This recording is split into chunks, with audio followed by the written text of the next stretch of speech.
करून घ्या।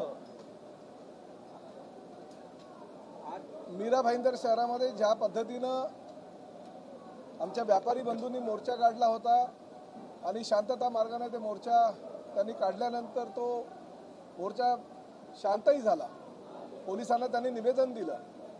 काल पोलिसांनी मराठी एकीकरण समितीचे काही कार्यकर्ते जेव्हा मोर्चाची परवानगी मागायला गेले तेव्हा पोलिसांनी त्यांना परवानगी नाकारली। परंतु परवानगी नाकारत असताना त्यांनी अनेक कार्यकर्त्यांना नोटिसेस दिल्या, काही कार्यकर्त्यांना तडीपारीच्याच नोटीस दिल्या। आज राज्याचे मुख्यमंत्री श्री देवेंद्र फडणवीस यांच्याकडे मी जे DCP आहेत प्रकाश गायकवाड मीरा भाईंदरचे त्यांच्या विरोधामध्ये तक्रार केली की ज्या पद्धतीने कालपासून पोलिसांनी कारवाई चालू केलेली आहे ती योग्य नव्हे।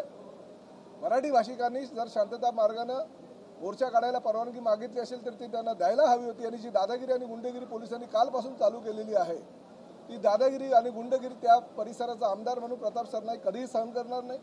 आज सकाळपासून जी काही धरपकड सगळ्या मराठी कार्यकर्त्यांची आणि मराठी लोकांची मीरा भाईंदरच्या पोलिसांनी दादागिरी आणि गुंडगिरीच्या मार्गाने चालू केलेली आहे त्याचा मी निषेध व्यक्त करतो। माननीय मुख्यमंत्र्यांकडे सुद्धा निषेध व्यक्त करतो आणि आता मी स्वतः त्या मोर्चामध्ये सामील होण्याकरता मीरा भाईंदर शहराकडे निघालेलो आहे।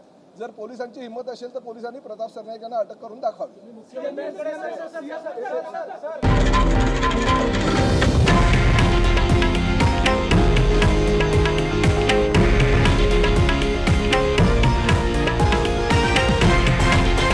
हे आहे देशातील नंबर 1 न्यूज नेटवर्क आणि आपण पाहत आहात TV9 मराठी, एकमेव।